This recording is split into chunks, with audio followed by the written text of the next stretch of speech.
Details matter, and so does honesty. They're laughing, but this is a bad deal for the country. Look at them. This is how they laughed at the budget. They have no idea what it is they signed up to. Oh dear. That was just such an unserious response. Leader of the Opposition, Kemi Badenoch. Mr. Speaker, when Labour negotiates, Britain loses. He talks about a hat trick of deals. They are own goals. In 2020, the Conservatives concluded the Trade and Cooperation Agreement, the largest and most comprehensive free trade agreement in the world. We agreed to come back in 5 years to improve terms. This renegotiation should have been an opportunity to improve terms for our country. The terms are improved for the EU. And the Prime Minister can dress it up as much as he wants, but he has failed. It is bad for bills, it is bad for jobs, and it is bad for borders. This is not a deal made for Britain. This is a deal made for Labour's PR, to show them on the world stage. But it is a stitch-up for our country for their short-term headlines. Let's take the Prime Minister's abject failures one by one. First, on fishing. He has given away the prize most desired by EU member states and done so for almost nothing. Mr. Speaker, it is very easy to sign deals if you're prepared to give everything away for pennies. This deal locks out our fishermen until 2038. We are now in a worse position than the Faroe Islands, a set of islands with the population of Scarborough, but who get to have annual negotiations. And the Prime Minister quoted some organisations welcoming his deal. He doesn't listen to them normally, but he left one out deliberately. The National Federation of Fishermen's Organisations, who have described the deal as a surrender and a giveaway. This is a Prime Minister who would pay to give away his family silver. Why is the Prime Minister selling our fishermen down the river? Is it because they don't vote Labour? Second, on food and agriculture, the Prime Minister is going to pay the EU, Mr. Speaker, he's going to pay the EU to abide by laws that we have no say on. While British farmers struggle with the family farms tax his Chancellor has imposed on them, their regulations will now be made in Paris and enforced in Brussels. It is a total capitulation. We're not in the EU. We are not at the table. So can the Prime Minister tell us how is he going to ensure accountability for the hundreds of regulations he has signed this country up to?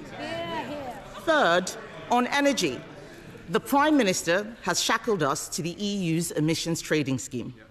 This means the government can no longer cut energy costs without the EU's permission.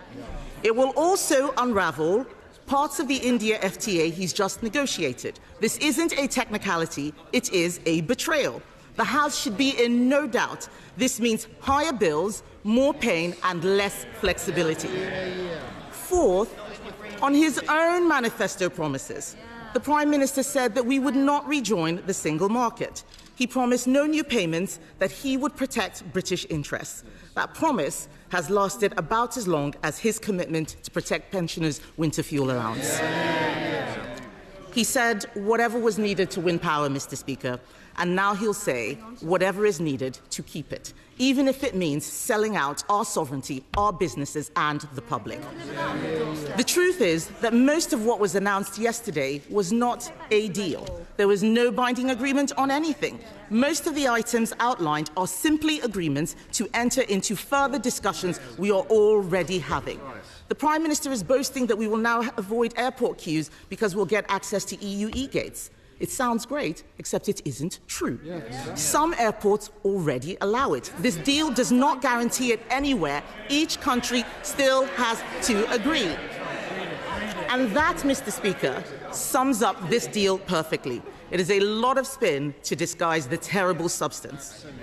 Having previously ruled out a youth mobility scheme, The Prime Minister is now desperately trying to hide his latest U-turn by rebranding it as an experience. This is risen. We have no details on any cap, no details on any time limit, which begs the question, why is the government talking about increasing migration before it has got a grip on the small boats or the legal migration system? I know the Prime Minister doesn't like answering questions, but people out there want to know, can we have some honesty as to what has been discussed? How many young European workers does the Prime Minister think would be acceptable? And will they be able to bring dependents? Even the defence commitments in this deal are hopelessly one-sided. We're making payments, but they are offering dialogue and consultation.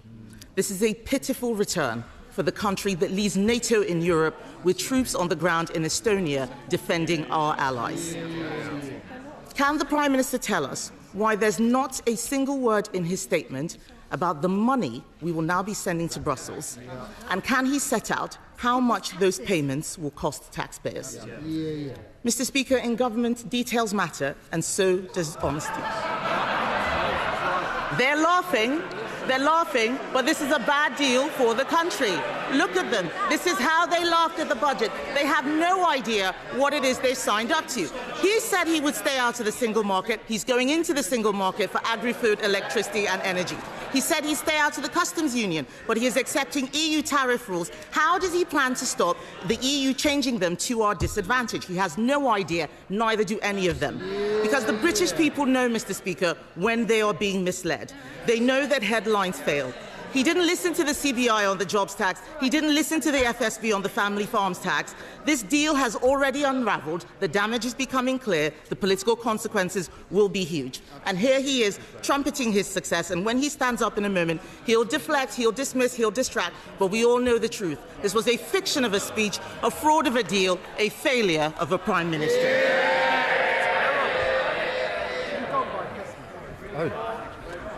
Oh dear. That was just such an unserious response. She says detailed matter in government. They matter in opposition as well. The SBS agreement cuts red tape and bureaucracy for all food and agriculture going into the EU. That's a massive boost for our supermarkets, for our farmers and others. Why is it that all the supermarkets have come out behind this? Because they know how important the SBS agreement is. It's completely in our favour. Huge amount of detail there. The best agreement. On defence and security. Defence and security. Greater operational coordination. And she's against it at a time like that. It opens the gate to the EU Defence Procurement Fund of €150 billion. That was a condition of it. It saves, Mr. Speaker, she complains about emissions. I'll tell you how much. Businesses were going to pay £800 million a year in tariffs that they won't now pay. That's why they're coming out in support of it. That's how much. The detail matters. The detail matters. Energy, we're already connected, we're not using that energy connection. Electrical access to the market. On steel, getting rid of the tariffs that will support British steel, and she's against it yet again. E-gates, and she says they're already in existence. This clears the way for e-gates everywhere. That's the huge difference.